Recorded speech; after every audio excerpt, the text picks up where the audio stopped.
Army service for the United States soldier today can mean many things.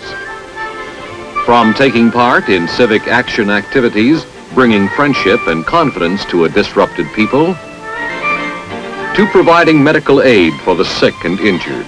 These are missions he willingly performs as part of his Army assignment. But his first and primary mission is to stop the aggressor. In South Vietnam, where the nature of the land tends to restrict movement of troops and military equipment, this is a complex and difficult assignment. To meet this challenge, U.S. Army planners have developed dynamic new concepts for conducting military operations.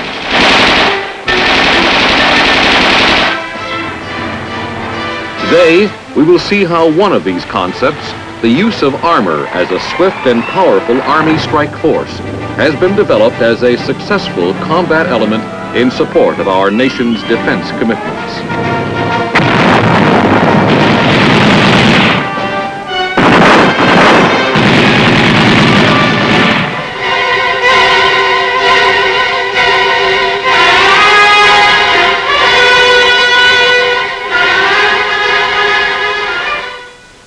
The successful use of armor in today's stability type of U.S. Army operations, such as those in South Vietnam, has been made possible only through the most advanced developments in armor training and technology. But the concept of armor as a battlefield weapon goes back hundreds of years. The earliest drawings we have of armored vehicles were made in the 15th century. In 1456, the Scots invented a wooden horse-propelled cart that encased its crew and protected them from the weapons of their times.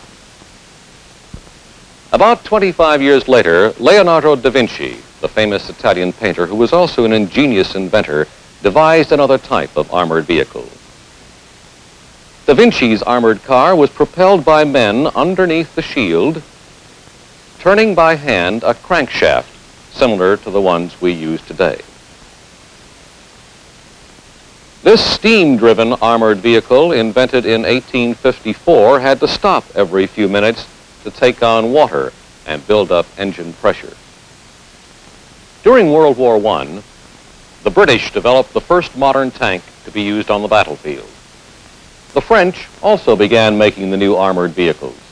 These early French tanks were used by U.S. forces in 1918 because American tanks were not yet available in any quantity. American forces employed tanks for the first time in the historic Battle of St. Mihiel in September of 1918.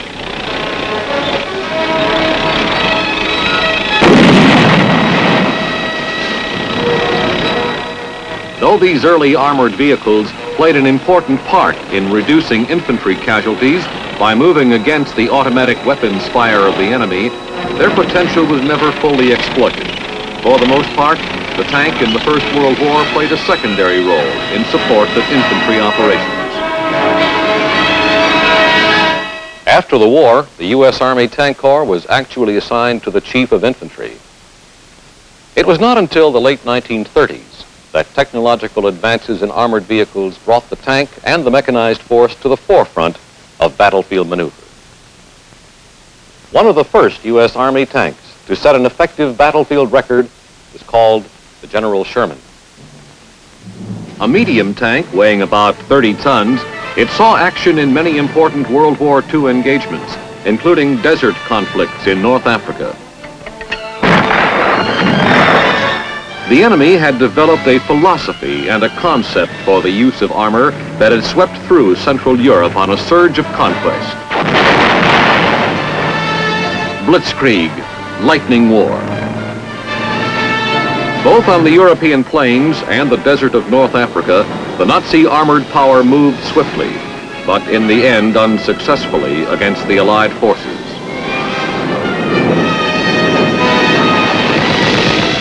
It was during World War II that armor was used for the first time by both sides in full divisional strength as a primary combat arm.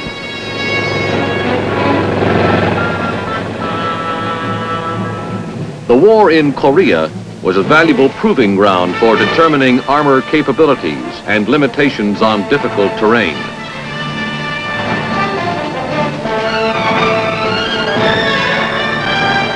From the use of armor in both World War II and Korea, Army planners learned that tanks and mechanized equipment were not only effective in their mobility and firepower, but the psychological effect of armor as a massive potential for destruction of the enemy was considerable. Today, the problems of armor operations arising out of United States defense commitments abroad are being met by dramatic new programs in the training of armor personnel and the development of new and more effective armored equipment and fighting concepts. Fort Knox, Kentucky is the Army Training Center for advanced individual training in armor. In the Armor Training Brigade, the soldier who has had his general basic training will learn how to drive, load, fire, and maintain tanks and mechanized equipment and become familiar with armor communications. Okay, push your starter switch and start her up.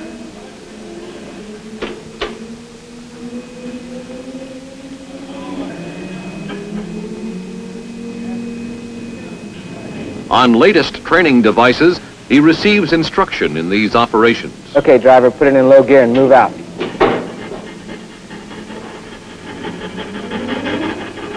When you reach 6 to 10 miles per hour, put it in high gear. Driver training is presented using mock-ups, which contain controls identical to those he will have to operate in an actual tank. Okay, driver, turn right.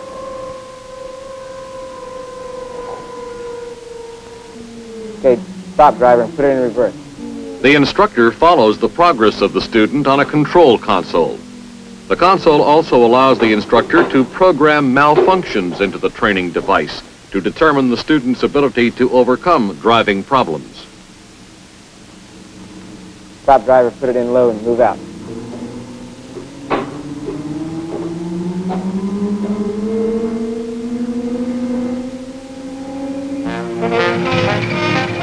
Each company in the training brigade spends 1 week on the driving range. Here they first witness driving demonstrations by the instructors.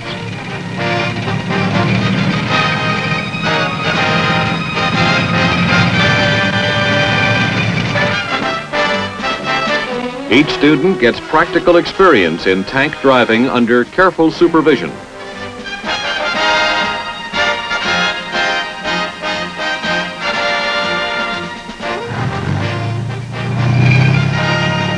An 8-mile drive with students operating their vehicles in formation is a feature of the course.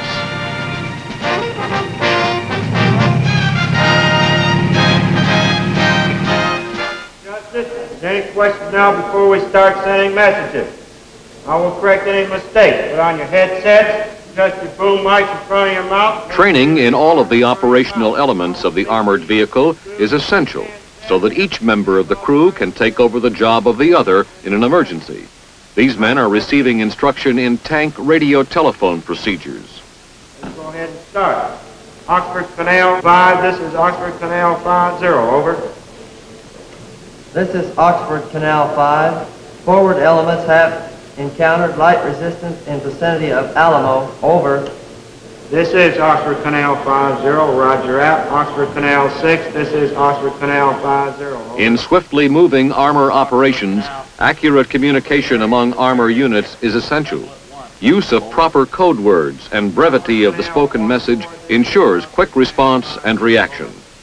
This is Oscar Canal 14. Have spotted one section on Viet Cong on Route 19 between Binding and Plakow, over. These targets are on the dry fire range at Fort Knox. In this training, gunners learn how to sight a tank weapon without actually firing it. An electronic device records a simulated hit if the sighting is on target. Further and more concentrated armor education is provided at the U.S. Armor School at Fort Knox, which trains leaders and technicians, both officer and enlisted, on the organization, equipment, and doctrine for armor units.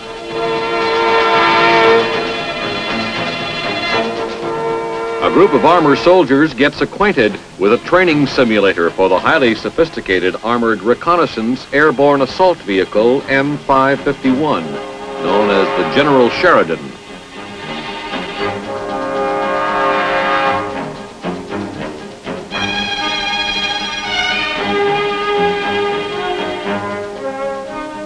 However, most of the field units are still equipped with the M60 tank, and much of the training is directed toward its functions and capabilities.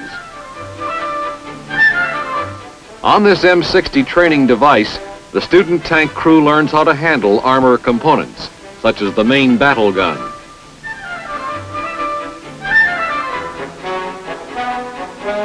Each member of the armor crew learns proper operational procedures. He must also learn to detect any electronic or mechanical failures which may threaten the unit mission and take corrective measures.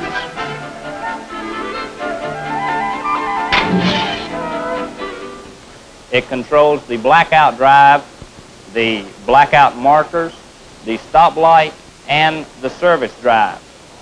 To operate in the Armor School Automotive Department, the student receives realistic training on all the automotive features of the armor vehicle to which he may be assigned. Now, to move our switch to the on position, what must we do? Lieutenant Williams? Enlisted men are taught how to maintain various armored vehicles, while commissioned students learn techniques for management of their maintenance programs.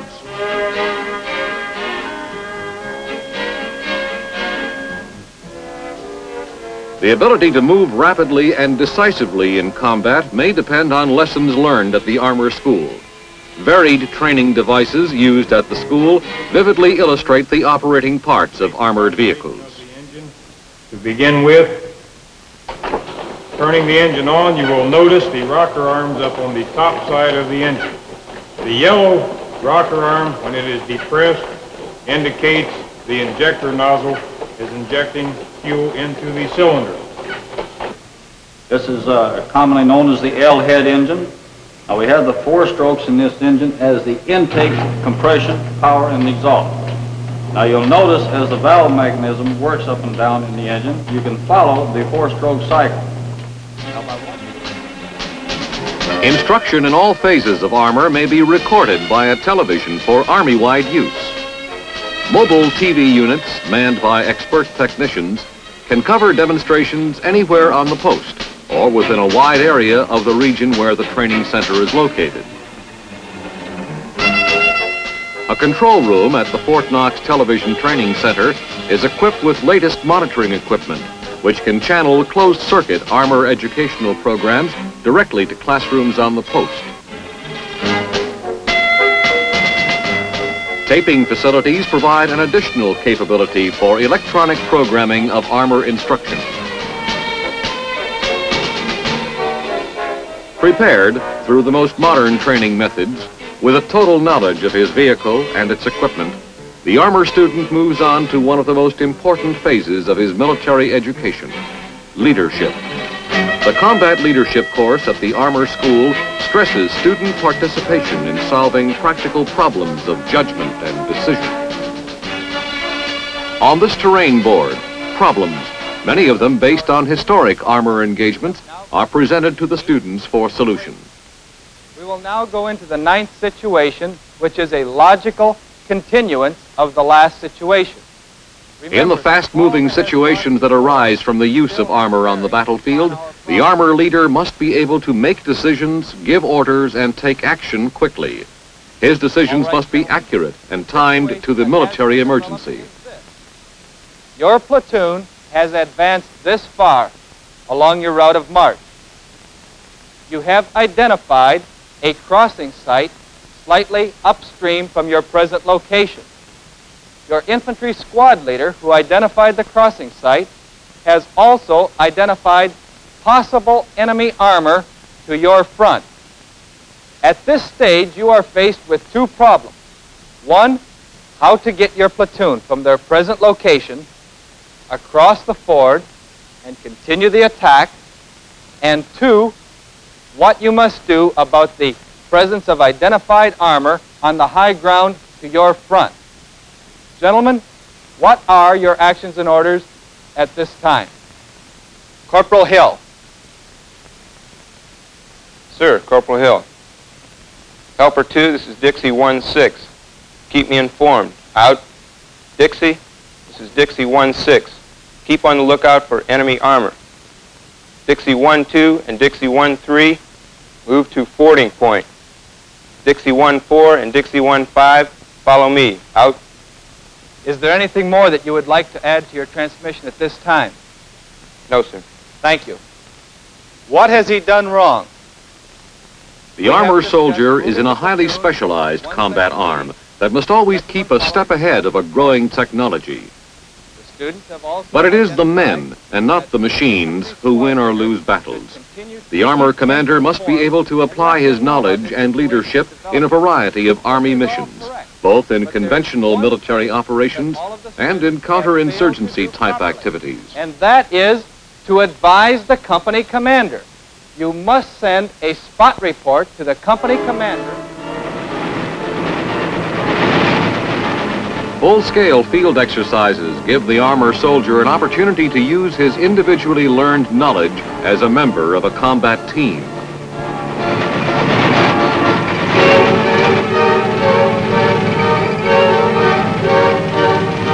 Now he is prepared for assignment wherever U.S. Army commitments call for his specialized skills.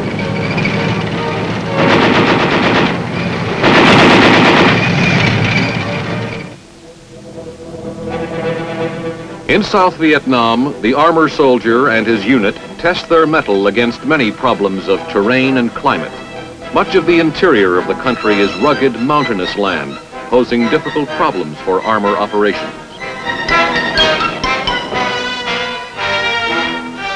In areas where maneuver is possible, monsoon rains may turn the ground into rivers of mud, making the going rough for track vehicles.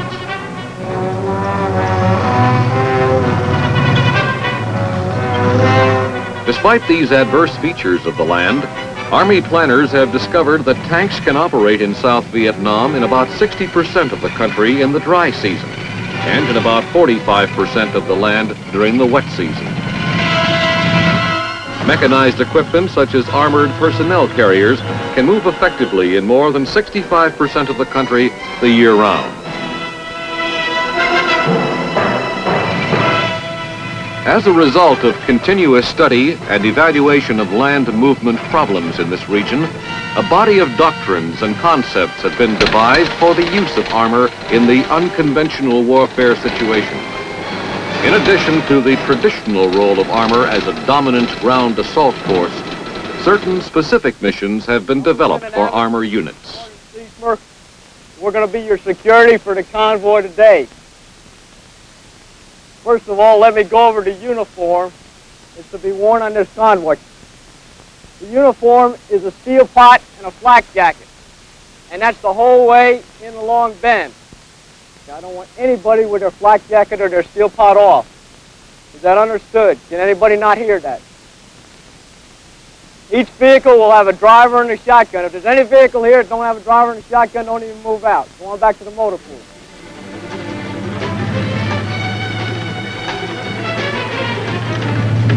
This unit is moving out on a reconnaissance in force mission. Objective: locate and dispose of enemy forces and destroy or evacuate supplies and equipment.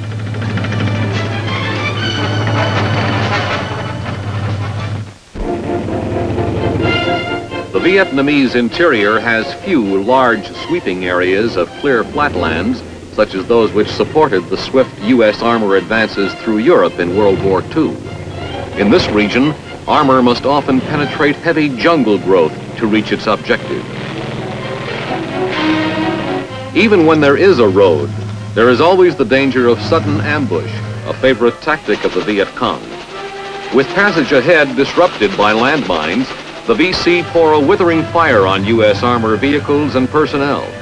To meet this threat, the armor unit has taken its cue from America's pioneer days, when covered wagons were drawn into protective formation against attack from every direction.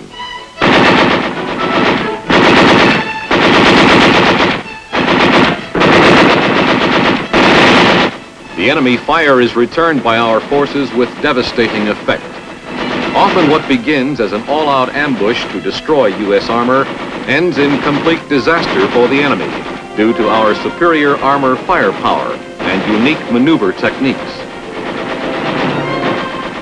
Our military operations in Vietnam consist largely of this type of area warfare, where battles are fought in widely separated places with the enemy on every side. In this type of combat, armor operations are greatly aided by U.S. Army air support. Helicopters bring in badly needed supplies and ammunition. Air cavalry conveys vital intelligence to tank commanders concerning location and movement of enemy troops. Highly maneuverable, today's armored forces are extremely flexible. Units can be grouped or regrouped quickly to meet the demands of the tactical situation. As armor elements deploy through the countryside, they must be prepared to deal with local inhabitants, both hostile and friendly. The Montagnards, or mountain people, of South Vietnam are not only friendly, they are bitter foes of the Viet Cong and a valuable ally for U.S. troops. In the unconventional type of Army operations, friendship has become an increasingly important element. The armor soldier helps local inhabitants wherever he can, contributing to the overall U.S. goal of building up the health and welfare of the South Vietnamese people. The mission to seek and strike the enemy may take the armor unit over a wide variety of terrain. The armored personnel carriers have a versatile capability for water operations. Even these vehicles have their problems if the wet areas are too shallow and the bottoms are too soft. A good visual test for the condition of the bottom of swamps and streams is the water buffalo. Water areas solid enough for these animals to wade in are solid enough for mechanized operations. Where tanks and mechanized equipment cannot operate in water because it is too deep or the current is too fast, the Armor Battalion carries its own portable bridge and launcher.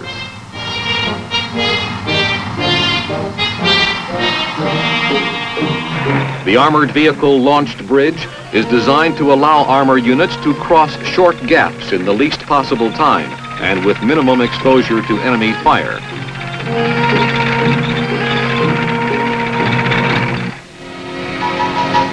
The search for the enemy often leads the armor unit into villages where Viet Cong guerrilla fighters may be hiding. Dismounted soldiers deploy through the area on the lookout for signs of the foe. Inside one of the houses, a tunnel opening is discovered. Viet Cong tunnels often conceal large caches of supplies and ammunition. A thorough search is made of the underground area, both for military supplies and enemy personnel who often use the tunnels as a base of operations. A large enemy cache of rice has been turned up by the search. It is loaded onto an armored personnel carrier for eventual distribution to the South Vietnamese people. As armor elements move through the countryside, they are sure to come up against one relentless foe that cannot be overcome by combat power: mud, plentiful in this tropic region.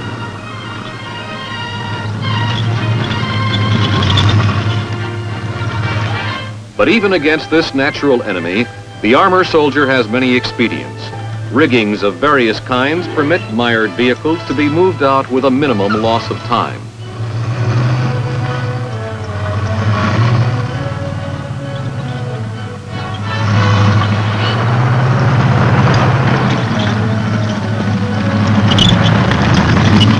To prevent armored equipment from bogging down in water-soaked terrain, ingenious operational methods have been devised. This daisy chain hookup is one answer to the armor soldier's problem of getting his vehicle across soggy ground. Maintenance lessons well learned in training come in handy when armor equipment needs repair or replacement in the field.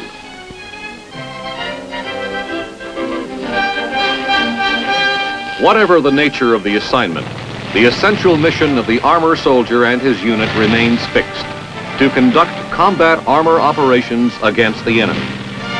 In some cases, armor acts as a support force for infantry operations.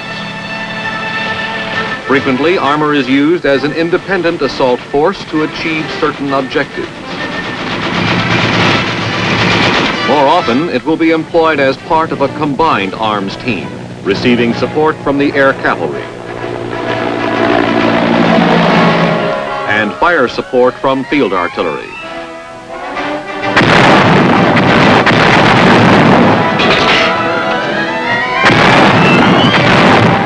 Here is mobility and firepower, joined in highly organized, flexible units to meet the shifting fronts of unconventional warfare. To maneuver quickly for defense or offense, to turn ambush into rout, to conduct successfully independent or support operations.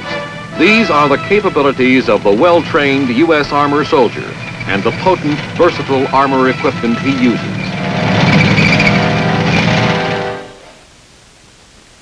To ensure a continuity of finest armor equipment, the Armor and Engineer Board at Fort Knox conducts a program of tests and advisory services on all major items in the armor inventory.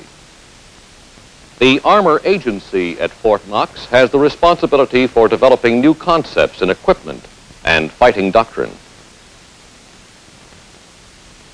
Armor plans for tomorrow include this flame-resistant tanker suit to provide greater protection for members of the tank crew.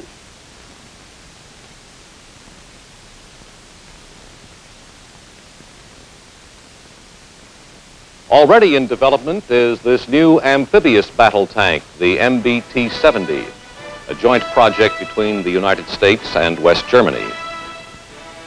On the drawing boards for tomorrow are ingenious new armor devices designed to help the armor soldier fight more efficiently. Armor has come a long way since the early Scottish war cart and the Da Vinci tank. You have seen some of the means and methods that have made the armor and mechanized forces of the United States the powerful combat arms they are today. This painting, hanging in the Armor School headquarters at Fort Knox, symbolizes the role of the mounted soldier. From the days of the U.S. Army cavalry to the present, he has fulfilled the urgent military need for swift response. Today's armor soldier moves to battle on mounts of ever-increasing speed and power to seek and strike the enemy, to deter further aggression, and regardless of terrain or weather, to accomplish his assigned combat mission.